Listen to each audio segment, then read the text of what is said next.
people waste a lot of effort kind of covering perception, making it feel like things are better than they are. And when you spend a lot of time doing that, then you're wasting effort that could be spent on productivity and engagement and good ideas and innovation.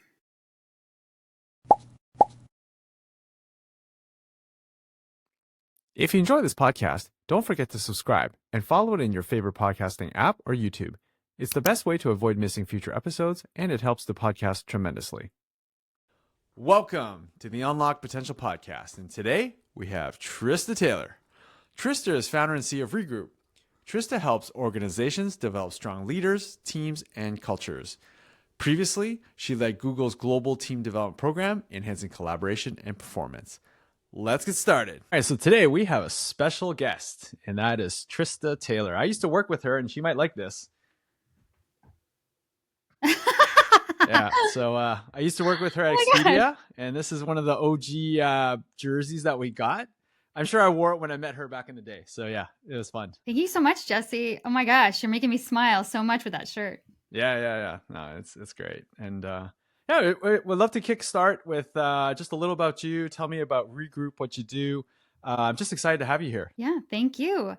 So yeah, I'm the founder and CEO of Regroup. We help organizations improve performance and how they work together, specifically doing expert HR support. So HR consulting, learning and development, team development.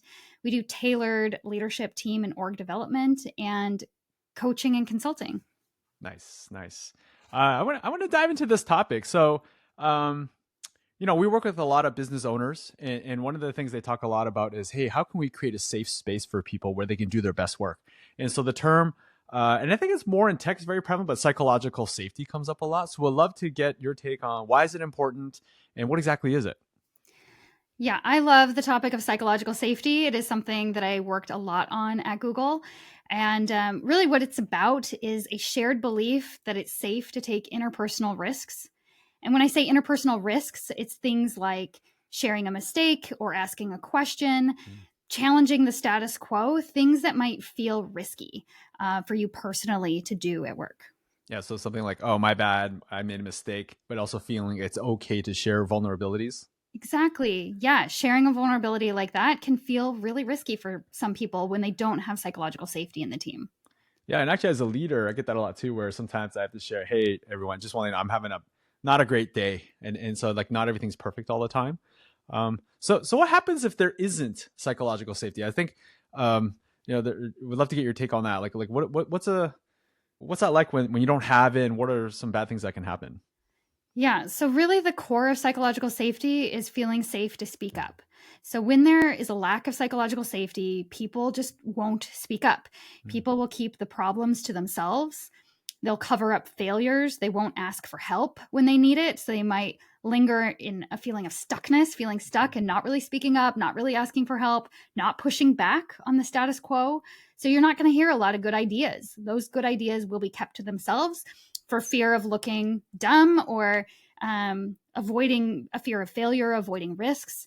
A lot of times people in those circumstances feel high anxiety. So you'll see some burnout and disengagement and attrition too. Yeah, it reminds me of, what's the status? They call it watermelon status, meaning everything's green, but it's really red on the inside. And so definitely that's not great to have. Yeah, people waste a lot of effort kind of covering perception, making it feel like things are better than they are.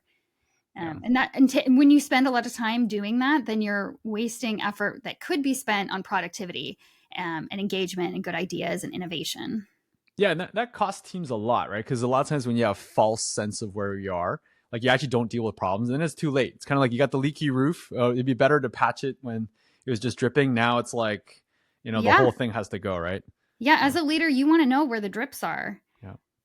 And actually, there's this statement that has become famous a while ago is, don't bring me problems, bring me solutions. And that statement actually causes a lack of psychological safety, because as a leader, you actually want to just hear the problems without solutions. It's great. Right. Like, just please bring me the problems. It's okay if you don't know the solutions yet. We'll figure it out together.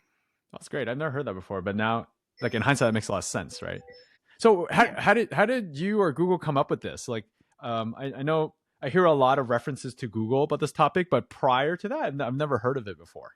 Yeah, I think Google really shined a light on this idea of psychological safety, but really Google didn't come up with it. So psychological safety has been a concept. It's been around a while. Actually, Amy Edmondson is a professor at Harvard, and she really, I think, coined the term in her research studies. But when Google did a research study internally on what makes effective teams, I was there at the time when they were doing this study. It's called Project Aristotle. So the study was really about trying to figure out how do we create high performing teams. And they thought if they could figure out the right components, they could actually create high performing teams. It brought together data from over 200 different teams, looking at perspectives from team members, executives, and leaders. And they found that psychological safety was actually the number one element that correlated to highly productive, highly effective, high performing teams.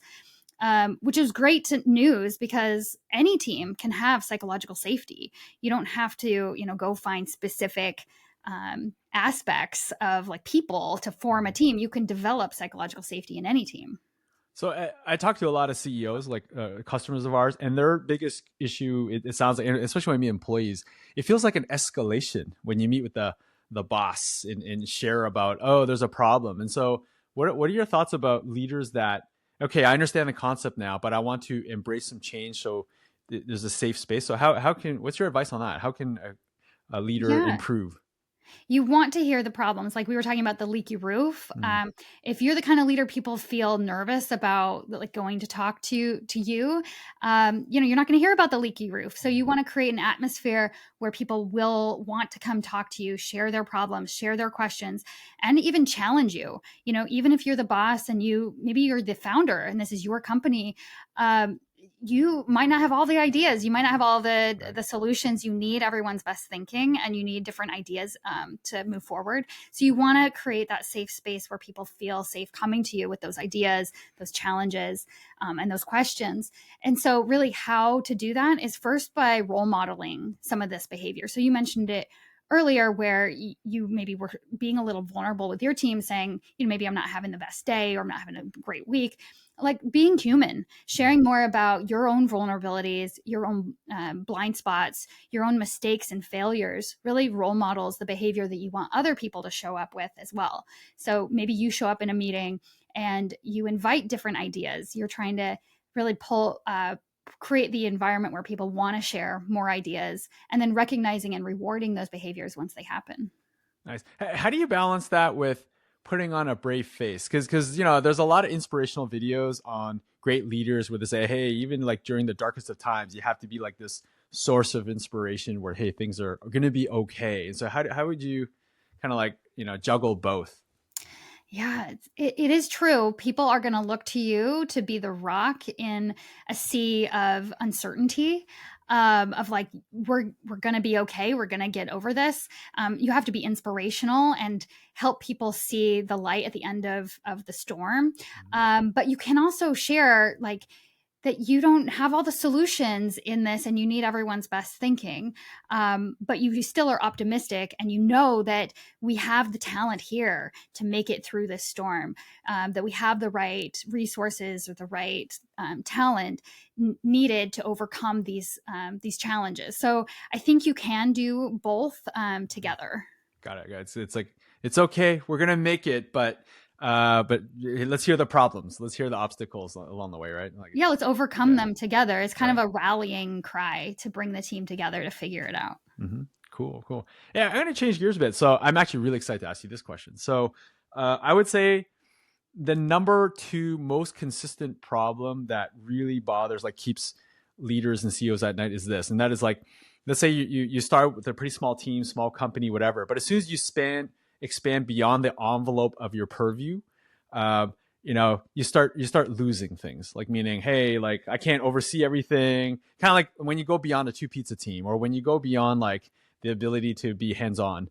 So it's really around this idea of sustaining a culture. But we'd love to get your advice on this, because actually I was just meeting with a founder right before this call, and he said the same thing. It's like, when I was first starting off as just 10 people, we could react quickly, deliver to customers, and now they're probably like, over 1,000 people now. And so like since then, it felt like, hey, there's a dilution of this ability to concentrate, work efficiently. And so let me get your take on what are some problems and some suggestions there. Yeah, as a company grows, there will be different milestones that happen. With 10 people, you can have all 10 people in a room make decisions together. You can have kind of a little bit of more unclarity about roles and responsibilities. I mean, you need some clarity, but it's easier with 10 people. You can kind of figure it out and wear multiple hats. But as a company grows over time, there needs to be more clarity in the vision, the goals, the roles, who's doing what, how we're going to get things done, because you can't be in every meeting. You can't make every decision. You have to empower others to have that decision-making authority. And you have to have leaders be more responsible for leadership. And what that means is we all have to be aligned. So there's this idea of tightly aligned, but loosely coupled. So we're tightly aligned as far as the big picture, where we're going, what's important, what the priorities are, what the goals are, the roles and responsibilities, the expectations. But then we're loosely coupled where we can go and do the work independently. And this is especially true for companies that are distributed, that aren't all in the same office. You have to have some trust that people can go off and do the work. But there's still mechanisms for communication, for sharing back. Did you achieve whatever the goals were or the milestones? We have to continue to communicate. So there needs to be mechanisms or processes for communication. But as far as the culture getting kind of changing over time, the culture will change over time. The basics, the core of the culture, hopefully will remain the same if it's a positive culture and you're tending to it like a flame or a fire. You're continuing to foster and care for it, but the culture will evolve as the company grows. Yeah, I love that. Yeah, it's top of mind. But actually, can you define culture? Because I think for a lot of leaders, there are some that truly embrace culture, but there's some that's more of like a lip service. It's kind of like, we say we're into culture, but I don't think they truly understand the essence. And but yeah, we'd love to get your take on the definition and also the value and how to nurture, grow, and set it. Yeah. So culture is really the simple way to think about it is the way things are done around here. So the way things are done around here are going to be different than the way they're done somewhere else. For example, I was at Google for 11 years, and then I went to go interview at Amazon, and I could see the culture from, just walking into the building. It's very different. The values that these different companies have are very different. And so for your company or organization, for your listeners, what are the core values that you really want your organization to believe? Like these are the core beliefs, the values that will inform behaviors, that will inform decisions. They really will inform how things work around here. For example, one of the values at Google was launch and iterate. And so we were always launching things that were maybe, half baked, and we would launch them and get feedback and iterate. And that cultural value really helped the company move quickly and take risks and innovate. But another organization, that value might not work. You might need, if you're working in some like brain science, like someone in a medical field, like you're not going to be able to launch and iterate on the surgical table. You really have to.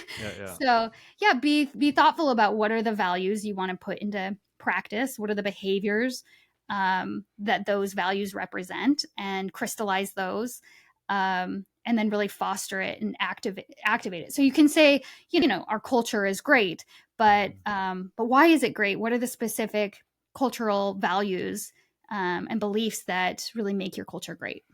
Love it. Yeah. And I learned this when I talk to this topic with a lot of leaders, and I love that a lot of cultural values start with a founder or founders of a company, and it stems from there. And I love the example of Disney.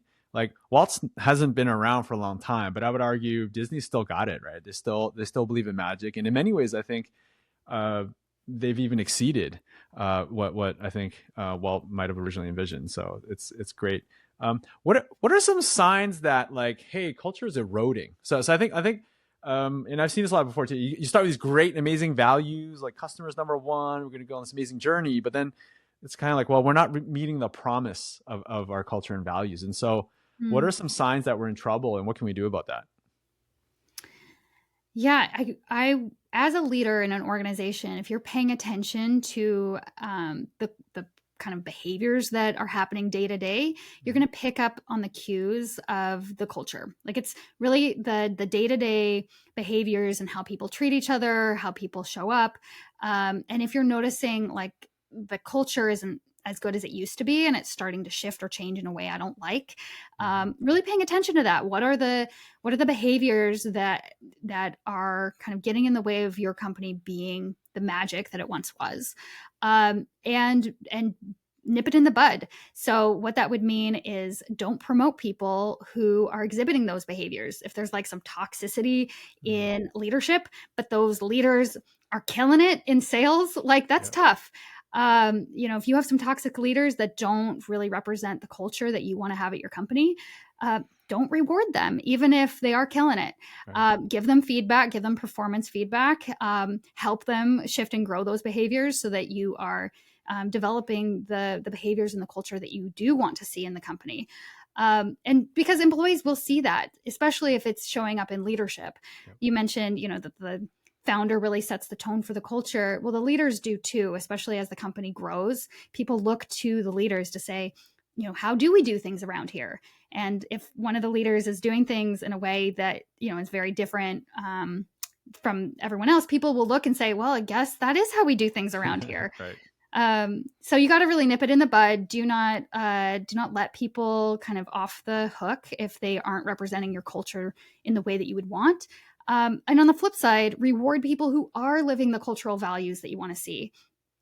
Recognize them through storytelling, through bonuses. You can make it public, telling stories about great experiences that people, did with customers that really represented the cultural values.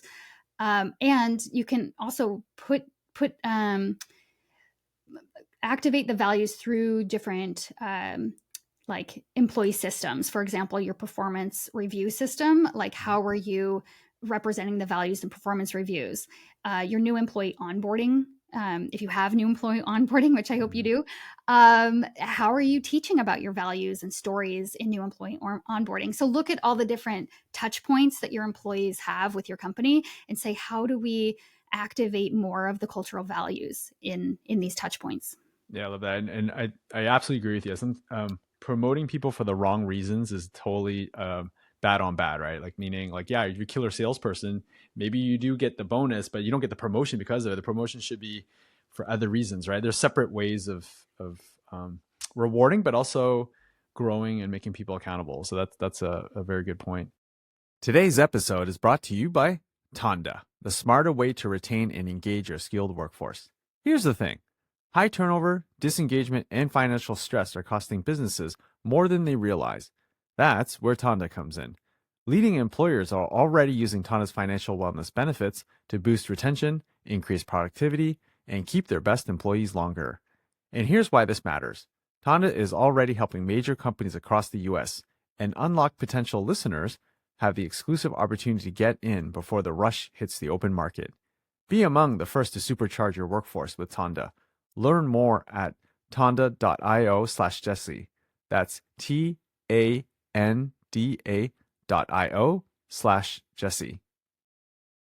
Curious though, so as you know, you joined Google at a very interesting time, like in the earlier stages, and you definitely saw it grow. So I'm sure that you've seen some cultural shifts, right? As they grow, there's always this tension, right? Like, oh, we're diluting, we're changing. It's maybe not as good as before.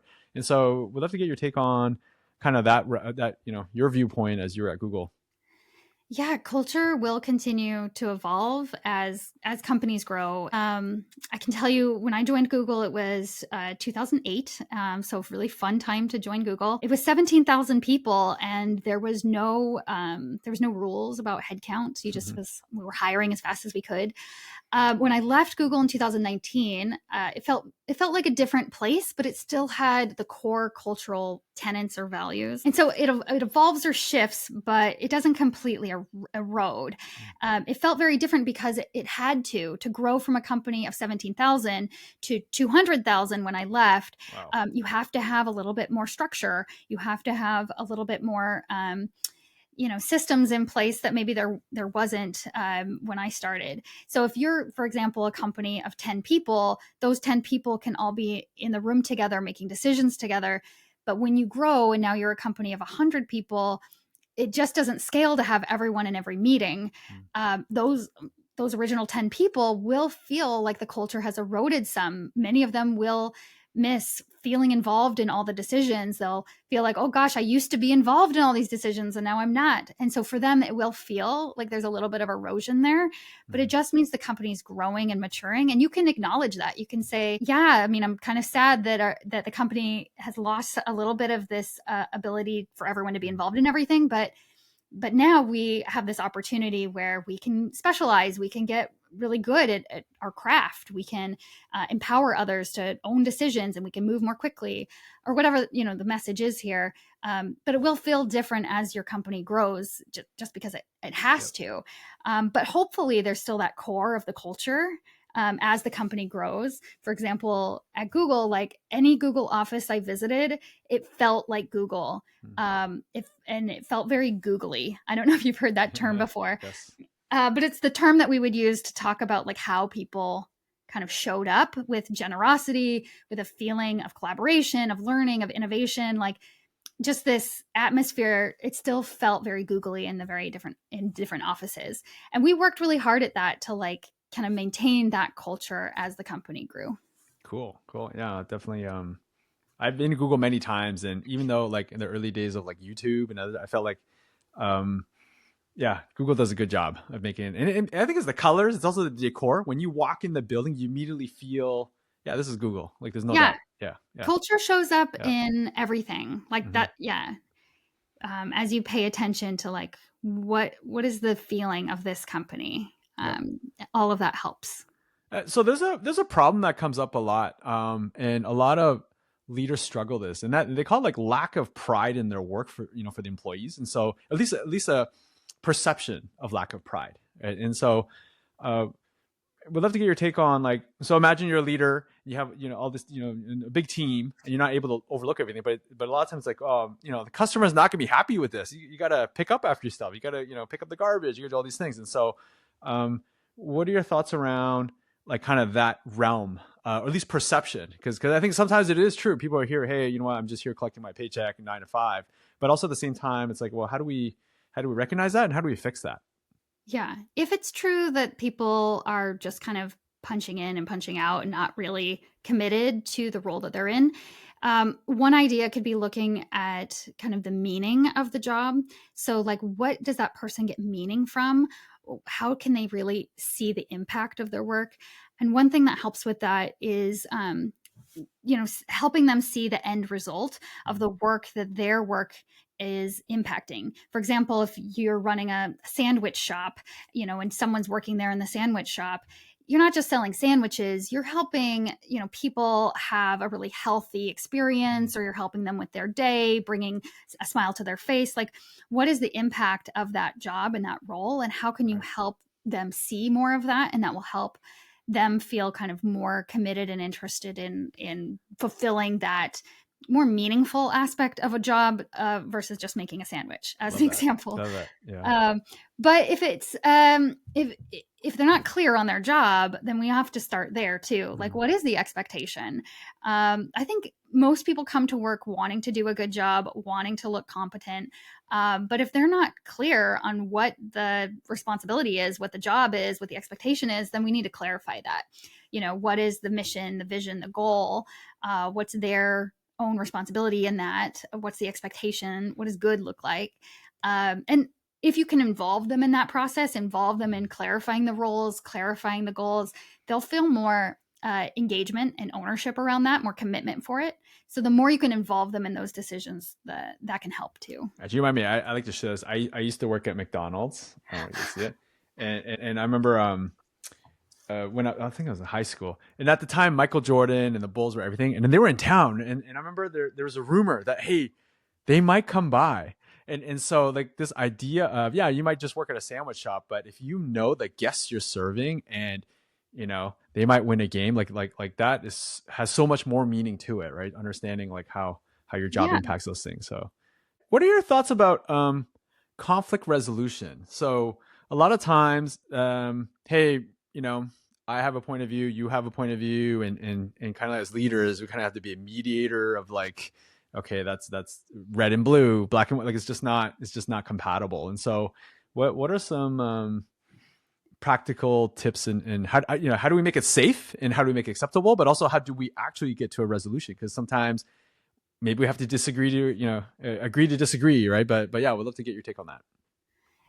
It depends on the importance of the topic at hand. So some things, yes, you could maybe agree to disagree and walk away. But some things you do need to resolve and figure out. If you're working in an environment with a team of people and you need to collaborate or work together on shared goals, sometimes there will be differing opinions that you need to have productive conflict in and figure that out together. And it can really help to have what I call dialogue. So oftentimes in these situations of conflict, there ends up being debate. And debate is kind of seeking to win, of like, here's my opinion, here are the facts, like I need to prove to you that I'm right. In dialogue, you're really seeking to understand the other person's perspective. So it's different from debate. You are showing up with an attitude of curiosity, of openness, seeking to understand. So a lot of active listening, paraphrasing back what you heard the other person say so that the other person feels heard. A lot of these skills can feel commonplace, but they're not common practice. Right. Where oftentimes we'll actually work with a lot of companies to build dialogue skills, communication skills, active listening skills, so that people have the tools and have some practice in having these conversations, being able to have a back and forth that feels more productive. So that's where I would start. And if your folks like that people are having conflict and they don't have these skills, offering them some mentoring or training or coaching to build these skills, or to have a skilled facilitator or mediator to support them to kind of show up with more openness and learning and listening. That's great, because I've seen in my career, I've seen many leaders that were like, okay, you guys go in the room, let me know when you figured it out. And I'm like, dude, that's not. Yeah. Then it's always like whoever yells the loudest, whoever, like I said, come on, like that's not. Yeah, it's not going to build psychological safety. That's for sure. Right. Yeah. And oftentimes as managers, I think we're expected to mediate and help people resolve the conflict, but even a lot of managers don't have those skills. Mm-hmm. So we're doing a lot of manager training to teach managers, how to have productive conflict. Love it. And then I want to talk a little bit about like Regroup. So I'm a big fan of your company and what you do. Would love to get your take on what's your secret sauce on how do you help your customer, and who exactly is your customer? If people want to reach out to you, would love to just share about how do you help and what's your secret sauce for there? Yeah. So I love what I do. I feel so privileged that I had the opportunity to leave Google and start my own business to really help other companies. So I loved working at Google, but I really love working with smaller companies. I love helping CEOs of companies where they're about 100 to 1,000 employees. So much more manageable than Google, where, we can really help the leaders and the leadership team build clear strategy, improve team development, team dynamics. So we help organizations of all industries, but I especially love working with family-owned companies. It just feels like there's a lot of passion in those companies. So helping companies improve team effectiveness, leadership development, anything that has to do with people and culture, because really for most companies that's your leverage for how you're going to improve as an organization. It really comes down to the people. Love it. And there's something I think we're kind of like kindred spirits. And so what I mean by that is I think like Tonda itself is born out of tech, but our targeted company is not tech. Like we're really actually going after more blue collar and other industries. And I think in tech we've learned so much. Like there's you think about Google, all these big incumbents, they've literally invested trillions of dollars on how to both in the early stages be a startup, be resource constrained and compete and win. And then when you become an incumbent and large, okay, how do you continue to innovate and grow and motivate? And so I think there's just a lot of great learnings in tech, but that learnings can now be applied to so many other industries. So a great example is, as you mentioned, so you think about psychological safety. there's just so much great innovation tech that we could just bring and apply to different industries. And that's what gets me really excited about what you're doing, because I think you have a good reach beyond tech, right? Yeah, we're working with a couple of nonprofits right now, and it Mm-hmm. feels like anything we offer them feels so refreshing, so new, so impactful. Whereas, the work that we're doing, we've done for decades at different tech companies, and it didn't feel as fresh. So, yeah, I love working with all kinds of different businesses and companies. Cool. I guess to round it out, I love the statement you made, and what would ask you to reiterate it so that they can share in yours. But basically, something along the rounds like your company is your people, then they're your number one asset, and it affects everything. And also, like, if they want to reach out to you and kind of talk to you, get your service, what's the best way to do that? Yeah, best way to reach out to me is my email is trista@regroup.co. You can also find me on LinkedIn. Again, thank you for being part of this. Really excited to have you, and it's great to see you again. It always makes me happy seeing you and thinking about the good old days at Expedia. So fun.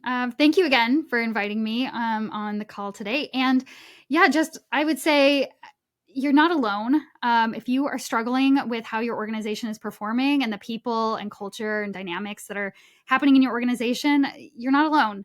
Reach out. I would love to chat with you and support you wherever you are in your journey. Great. Awesome. Awesome. Well, thank you, Trista. It's great having you. Thanks.